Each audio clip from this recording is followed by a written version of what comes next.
Donc bonjour à toutes et à tous et merci de votre participation pour ce webinaire de partage de bonnes pratiques qui nous permet de présenter l'équipe présente pour le témoignage. Donc, avant tout, Célia Vicent, Customer Success Manager chez Global Exam, Mayra Darchi, qui est responsable de formation à l'école IPI, Félicia Gladys Bala, qui est chargée de formation à l'Ugencia RH à Lyon, Catherine Meunier-Michel, formatrice en anglais à l'ESAM Paris et l'ICD aussi de Paris, et moi-même, je me présente, donc Florence Landreau, responsable Digital Learning sur le campus de Toulouse. Et on a la chance aussi d'avoir Adrien qui se présentera à la fin de ce webinaire, qui est notre directeur de partenariat avec nous au niveau du groupe Egencia. Donc, l'objectif de ce webinaire, c'est le partage de bonnes pratiques concernant vos usages que vous avez sur Global Exam. Et la première question s'adresse à Catherine, ici présente, pour te demander en fait ce que tu as pu mettre en place en termes de dispositifs d'évaluation dans tes groupes à l'ESAM et à l'ICD pour faciliter l'usage de la plateforme. Donc, si tu veux nous Allez, donner tes... j'y vais. Donc, j'apparais plus, mais désolé. Donc, en fait, c'est surtout au sein de l'ESAM pour lesquels on a une administratrice cette année.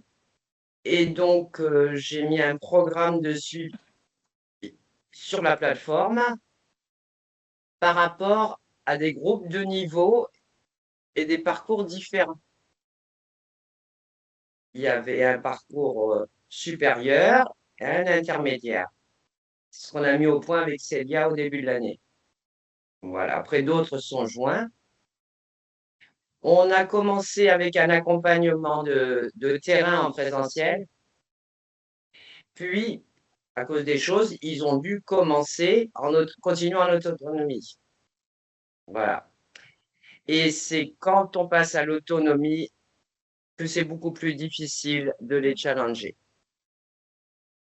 On leur a fait passer également un TOEFL blanc, tous ensemble à la même date, avec suivi, voilà, pour voir un petit peu si on trouvait une corrélation avec les résultats et l'utilisation de la plateforme. Et de voir aussi qu'on a eu des très bons résultats tout de suite, ce qui était plutôt sympa. On en a qui ont fait des scores de 640 sur 670. Par contre, au niveau de l'ICD, non, parce qu'on ne m'a pas donné de licence d'administration. Donc, je fais comme je peux avec les élèves en présentiel, en leur demandant au maximum d'y aller, mais je ne peux pas savoir s'ils y vont. Alors ça, c'est quelque chose qui peut vraiment être modifié, qu'on puisse vous donner un accès administrateur pour que vous soyez complètement autonome en tant que formatrice référente pour suivre vos groupes. Ça, c'est quelque chose qu'on peut vraiment mettre en place pour l'année prochaine. Il suffit de le demander et on peut vraiment vous associer pour que finalement vous ayez le même rôle que les chargés de formation ou les responsables de formation. On peut vraiment le proposer pour optimiser ces usages et que vous puissiez faire un suivi beaucoup plus précis. Alors, merci Catherine pour ces premiers éléments de réponse. Je vais enchaîner avec une autre question qui s'adresse plus à Félicia et à Mayra. C'est les actions finalement de suivi que vous avez pu mettre en œuvre avec vos formatrices et vos formateurs référents. Là, je m'adresse, voilà, alors peut-être commencer par Félicia pour témoigner de ce qui a pu être fait. Moi, du coup, les formatrices avec lesquelles on travaille, donc il y a Pamela et Sheila, en l'occurrence, qui sont dans la, dans la réunion. Et c'est vrai, au niveau de l'action de suivi, en fait, c'est surtout elle qui suit les apprenants enfin, voilà, qui font... qui vont leur noter aussi sur du coup leur assiduité sur la plateforme, etc. Moi, je n'ai C'est bon. mon action, on va dire, sur la plateforme est seulement de les inscrire dans les différents groupes, que ce soit avec Pamela, Sheila ou Catherine. Mais après, je n'ai pas d'action, moi, de suivi. Du coup, voilà, je n'ai pas d'autres actions en fait de suivi sur la plateforme. C'est les filles qui me disent voilà où elles en sont et qui font après, enfin qui les notent en fait dû à leur assiduité sur la plateforme. Voilà. Mais Félicia, tu as un rôle de coordinatrice, en tout cas, d'avoir effectivement un Oui, contact, en tout cas un oui, droit voilà. de Par contre, regard sur ce oui. suivi, même si les actions proprement dit sont mises en œuvre par les formatrices référentes. Oui, après, oui, je coordonne, on va dire, au départ avec nos profs d'anglais et après, pour le reste, c'est elle qui gère. Voilà. Très bien. Et Mayra, si tu veux compléter sur les actions pour les groupes de l'IPI. OK, bonjour tout le monde. Moi, j'étais formatrice d'anglais avant d'être responsable de formation. Alors, moi, je connais bien Global Exam et la formatrice à l'EPI, elle travaille avec le B1 jusqu'à les M2. On travaille très bien ensemble et on fait le suivi ensemble. Elle, pendant les cours d'anglais, souvent, elle demande aux étudiants de se connecter au début pour montrer un petit peu ce qu'ils ont fait. Et moi, pendant le cours d'autonomie, je me connecte avec les étudiants pour les diriger un petit peu vers les activités qu'ils ont besoin de faire, ou s'il y a les problèmes. En anglais, je peux les montrer qu'est-ce qu'ils peuvent faire avec Global Exam. Et une fois par mois, je recevoir un Excel avec le temps de connexion. Comme ça, avec la formatrice, on peut décider ensemble comment utiliser la Global Exam un peu plus pendant les cours. Et il me semble aussi, en tout cas, tu confirmeras les groupes de niveau que vous faites et avec des parcours personnalisés qui sont proposés aux différents groupes et adaptés sur Global Exam. Exact, comme je l'avais dit, je dirige les groupes, les étudiants quand il y a un vrai besoin. On peut décider ensemble exactement ce qu'il faut faire avec Global Exam. Est-ce qu'il y a un temps minimum de préconiser au niveau du temps d'apprentissage, que ce soit par semestre ou par an, avec une obligation de faire et une note que vous imposez au sein de chaque groupe? Déjà pour nous, on a pour chaque module en anglais, on a 7 heures d'autonomie. Moi, je demande entre 10 et 20 heures de connexion qui représentent 25% de leur note fin d'année. Très bien. Merci beaucoup. Alors, j'enchaîne avec une autre question que j'adresse à Catherine concernant le programme Business English. Donc, comment utilises-tu les parcours de Business English avec tes apprenants, avec tes groupes? En fait, le parcours Business English, je l'utilise surtout pour ceux qui font des préparations TOEIC. Parce qu'il y a une multitude de vocabulaire et ils en ont besoin. Alors que quand c'est pour les âmes avec le TOEFL, ils sont très diversifiés en compétences. On a, disons, des filières réunies. On est par niveau et pas par filière. Donc, en dehors, je fais du vocabulaire, mais directement en fonction de leurs besoins. Mais sur la plateforme, je les pousse vraiment sur leur parcours ITP personnalisé. Est-ce qu'il y a un usage de la plateforme lorsque tu es face à tes groupes en face à face pédagogique où tu les prends un peu, pour exemple, pour qu'ils puissent se connecter avec toi lorsque tu les as en présentiel? Et quand on en a besoin, déjà, je leur demande de venir avec leur ordinateur portable ou alors une salle informatique. Comme ça, on suit les uns les autres. Mais sinon, le plus souvent, c'est moi qui utilise mon accès et qui ensuite leur montre des parties. Je leur demande de le réaliser à l'instant T pour qu'on ait un retour immédiat ensemble et qu'on travaille sur les lacunes ou les manques de ce moment-là. Et en ce qui concerne la notation, la note globale liées à leur assiduité, à leur progression? Est-ce qu'elle apparaît sous forme de notes de participation ou est-ce qu'elle valide un module particulier pour les groupes que tu suis? Non, parce que justement, à nouveau, je n'ai pas accès à leur travail sous les CD, je ne l'ai que sous les apps. Et donc, on fait un suivi, j'ai un export toutes les semaines, parce qu'en fait, ils le passent dans 15 jours, là, le TOEFL. Et je leur fais un retour par rapport à ça, mais il n'y a pas de système de notation mis en place vis-à-vis de l'ESAM. Et encore moins de l'autre côté. Alors, ça, c'est quelque chose qui peut Un vraiment être besoin. modifié dès C'est maintenant un pour que besoin. tu puisses y accéder. On Ouais. va essayer de le mettre en place avec Adrien ou Célia, en fait, très, très rapidement pour que tu puisses avoir ce regard plus suivi et que tu puisses finalement communiquer avec tes référents, en tout cas de chaque école et les impliquer sur la plateforme et qu'eux-mêmes aient accès, en fait, parce que parfois, l'administration, en fait, elle se fait bien sûr en collaboration avec le service qu'on a avec Global Exam, mais c'est vraiment très simple pour nous, en tout cas pour l'équipe de Global Exam, de vous donner accès. Hein. Enfin, tu pourras compléter, En fait, Célia. Oui, cette généralement, année, année, tout ce qu'on m'a donné, on m'a dit débrouille-toi.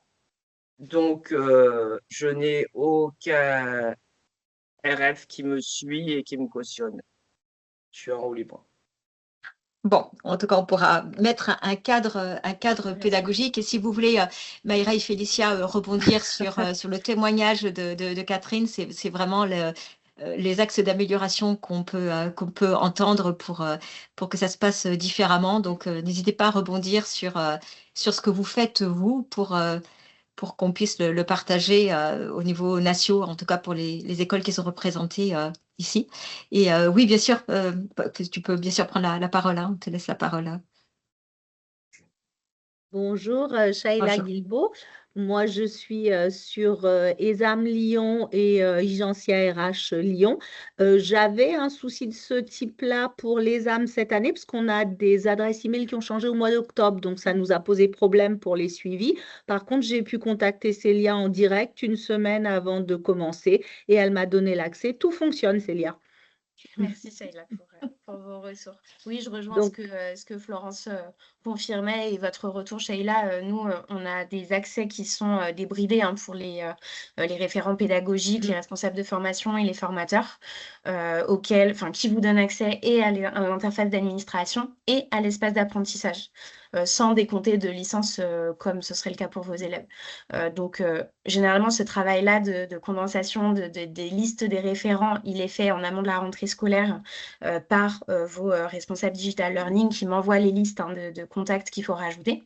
Mais s'il y a des changements ou des modifications quelconques en cours d'année, je rejoins Florence, n'hésitez surtout pas à nous contacter. Si vous voyez qu'il vous manque un accès à une école ou à un groupe, ça sera avec plaisir. Pamela, comme je vois que tu es aussi présente, est-ce que tu veux compléter ce témoignage en tant que formatrice très investie aussi sur la plateforme hein, avant qu'on voit les évolutions de Global Exam? Pour cette année, tout s'est bien passé. Il y avait les changements d'adresse qui étaient un peu compliqués. Les étudiants qui avaient commencé peut-être l'année dernière et continuent cette année sur la plateforme, donc qui s'est perdait un petit peu au niveau des heures qu'ils ont fait entre l'année dernière et cette année. Mais non, ça s'est plutôt bien passé. Peut-être juste à ESAM pour les premières années, il y avait des personnes qui sont rentrées, qui sont arrivées après la rentrée. Donc, mais à part ça, c'est plutôt bien passé pour l'ensemble des promos. Et là, la question que je pose en fait pour pour vous autour de ce webinaire, c'est les temps d'apprentissage que vous avez en tout cas imposé à vos groupes et surtout la date à laquelle ils ont accès à la licence. Est-ce que pour vous, ça correspond à vos attentes? En général, l'équipe Digital Learning, à partir du moment où on sait les dates de rentrée, on essaye au plus vite de vous donner accès. Est-ce que finalement c'est trop tôt? Est-ce que c'est trop tard? Est-ce qu'on continue sur ce modèle-là pour surtout ne pas freiner le démarrage de l'apprentissage? Est-ce que c'est ce qui a été fait? Est-ce qu'on continue dans cette lignée? C'est-à-dire qu'on essaye vraiment, en tout cas toutes les équipes Digital Learning, d'être très réactifs pour que dès que vous avez besoin de donner accès, ce soit fait vraiment dans les 15 jours à venir. Je peux prendre le relais. Je pense que pour ma part, fin septembre, c'était plutôt bien. Parce que comme j'ai des étudiants en M2 qui vont faire le TOEIC tout de suite après, soit fin septembre, début octobre, c'était assez logique qu'ils avaient accès aux plateformes jusqu'à la fin. Et puis pour les autres promos qui commencent en septembre, octobre, ça donne quand même le temps pour tout le monde d'arriver, surtout pour les B1, ESAM. Mais pour ma part, fin septembre, c'est plutôt bien. D'accord. OK. Alors, on va profiter de la présence de l'équipe de Global Exam, Célia et Adrien, pour connaître les différentes innovations disponibles à venir sur la roadmap qui est prévue pour Global Exam. Et Célia, je te laisse la parole concernant l'intégration de tout ce qui permettra de renforcer l'auto-apprentissage, de travailler en autonomie des groupes avec l'intégration de l'IA conversationnelle qui fait partie d'une très belle évolution de la plateforme, si tu veux le commenter. Merci Florence. En effet, donc on a récemment publié notre roadmap 2026 qui est accessible. Alors c'est le deuxième petit lien rose que vous verrez lorsque vous recevrez cette présentation-là. Vous pourrez cliquer dessus pour accéder directement aux évolutions et aux ajouts de contenu à venir sur la plateforme en 2026. Mais du coup, je voulais quand même vous parler d'un développement très très important qu'on a commencé en 2025 pour tous nos partenaires, qui est l'intégration de l'expression orale et de l'expression écrite évaluée, auto-évaluée dans Global Exam. On a mis en place des activités de speaking et writing. On a commencé par l'anglais, bien sûr, sur nos parcours General English, qui sont d'ores et déjà, pour les niveaux les plus pratiqués, on va dire, corrigés, auto-corrigés dans Global Exam. Donc, on a du speaking et du writing.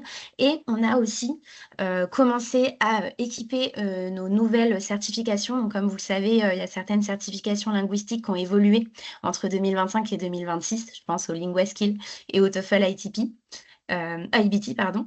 Ils sont dès à présent équipés pour les compétences de speaking et writing d'activités corrigées, auto-corrigées par IA avec la correction et l'exemple type qu'ils pourront retrouver pour l'examen.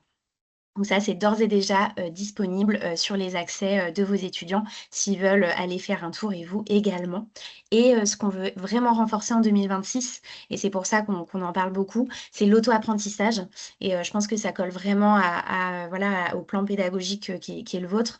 C'est de pouvoir mettre en situation, immerger vos apprenants sur leur compte Global Exam avec des mises en situation avec IA. Donc, ce qu'on a sorti dans la version bêta, aujourd'hui, c'est un premier chat, une première mise en situation de vente de produits en ligne avec lesquels vos apprenants et vous-même pouvez déjà pratiquer à l'oral et à l'écrit avec un feedback instantané.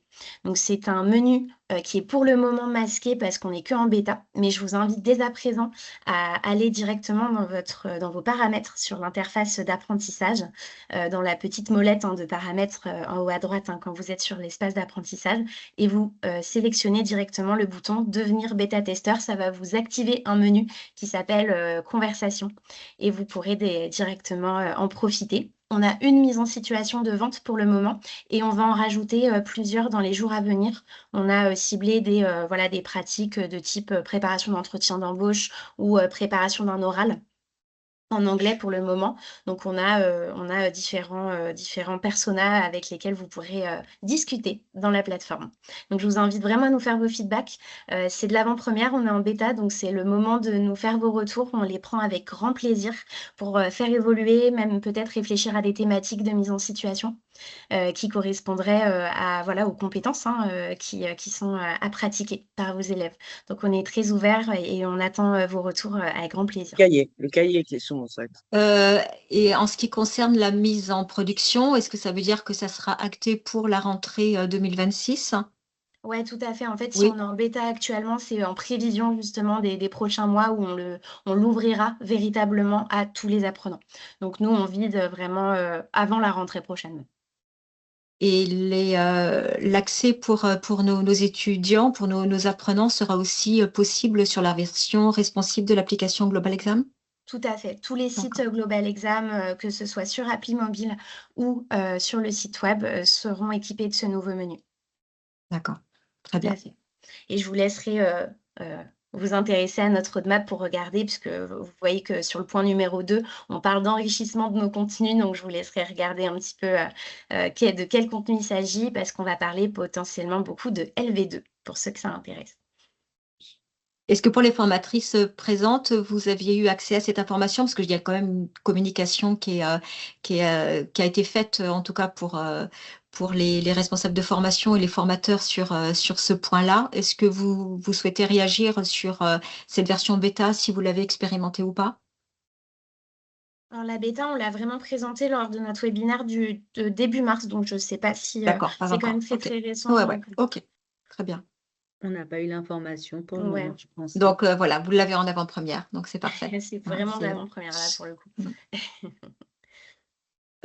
Quelques conseils peut-être pour un meilleur engagement, pour peut-être conclure là sur ce webinaire, si vous voulez en fait, Adrien et Célia, prendre la parole sur l'engagement des apprenants, sachant que cette présentation, je vous l'envoie et vous aurez accès aux 75 actions qui permettent de mettre en place et booster l'engagement de vos apprenants. Donc là aussi, je vous invite à en prendre connaissance et à pouvoir l'appliquer, en tout cas, tant que vous avez la possibilité de le faire. Peut-être que vous aviez déjà eu accès à cette information, mais en tout cas, je me permettrai de vous la communiquer à l'issue de ce webinaire, si vous souhaitez Ouais, commenter. tout à fait.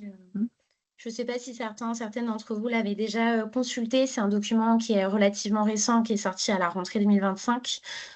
Donc, on a vraiment travaillé main dans la main avec beaucoup de partenaires pour vous lister, vous donner vraiment accès aux meilleures pratiques qu'on a repérées et co-construites avec nos partenaires. Oui, là, c'est le lien de téléchargement, mais Florence, Voilà. je crois que tu as déjà le document. Oui, oui, tout à fait. Et en fait, ça a été vraiment pensé comme une checklist d'actions vraiment très concrètes, très terrain, pour vous donner des idées et qu'on en discute ensemble. Parce que si certaines vous parlent ou si certaines vous rendent curieux de vraiment le mettre en place à la rentrée avec vos groupes, on sera là avec vous pour le faire. Donc, ça peut être des challenges en classe sur l'assiduité, ça peut être aussi des actions d'intégration d'un parcours, de viser une certification, un certificat Business English à mettre en avant sur des profils pour préparer un apprentissage ou un stage. Voilà, on a beaucoup de best practices et elles sont répertoriées vraiment ici. Et elles sont très inspirées de ce que nos partenaires font déjà. C'est très, très opérationnel pour le faire. Et donc, le lien que je vais vous envoyer va vous permettre de télécharger ce livre blanc avec tous les conseils que vous aurez. Tout à fait. Je peux peut-être te laisser la parole à nouveau, Célia, pour présenter Adrien. Oui, bien sûr. Donc, comme vous le savez, donc on est toujours voilà, en binôme Global Exam. Vous me connaissez très certainement sur le volet opérationnel, pédagogique, puisque en tant que CSM, j'étais vraiment la contact quotidien pour mettre en place et optimiser vraiment la plateforme avec vous. On a changé d'organisation interne en 2026 et c'est aussi pour ça qu'Adrien tenait à être présent aujourd'hui, puisqu'à partir d'aujourd'hui, c'est lui qui va reprendre ce rôle-là auprès de vous au groupe Igencien. Et donc, Adri, je ne sais pas si tu veux te représenter auprès des équipes, Oui, s'il bien vous sûr. plaît. Merci Célia, Florence pour l'introduction. Ravi de tous vous voir en visu. Euh, pour la faire courte, donc moi, ça va faire bientôt 7 ans que je suis chez Global Exam. J'ai fait pas mal de départements ici. Et voilà, et c'est une belle histoire qui continue. Je suis actuellement, alors ma dénomination officielle, c'est directeur des partenariats, mais l'idée, c'est que en fait, je travaille surtout pour les grands groupes privés d'éducation du supérieur, donc avec vos confrères également. Donc, je vais reprendre la partie évidemment opérationnelle du, j'allais dire groupe IGS, mais pardon, c'était la dénomination d'antan, mais c'est Igencia. Et pour faire le lien avec ce webinaire, notamment les bonnes pratiques ou les innovations, je pense que le deuxième trimestre de cette année sera la bonne occasion aussi de vous rencontrer en one-to-one. Donc, n'hésitez surtout pas à me solliciter. Peut-être que je vous solliciterai également pour préparer cette rentrée 2026, à la fois sur les aspects pédagogiques, mais aussi sur ce qui va arriver. Et en fonction de tout ça, bien organiser la rentrée 2026 pour qu'on puisse personnaliser l'expérience auprès de vos étudiants et auprès de vous et vos formateurs, évidemment. Donc voilà, ça sera challengeant parce que je sais que Célia, voilà, elle travaillait très très bien, donc j'espère pouvoir être à son niveau. Mais en tout cas, ce qui est sûr, c'est que je tiens vraiment à garder un contact très proche auprès de vous. Ça m'aidera également à vous accompagner, mais aussi dans l'opérationnel au quotidien, parce que si on prépare bien cette rentrée en Q2, ça sera beaucoup plus facile ensuite, parce que je comprendrai bien vos problématiques, vos tensions et vos objectifs, et comme ça, je pourrais aussi mieux vous aider sur la rentrée de 2026, même si je serai déjà opérationnel là pour cette fin d'année académique, évidemment. Mais voilà, donc très content de vous rencontrer et hâte de vous voir voilà, en réunion one-to-one.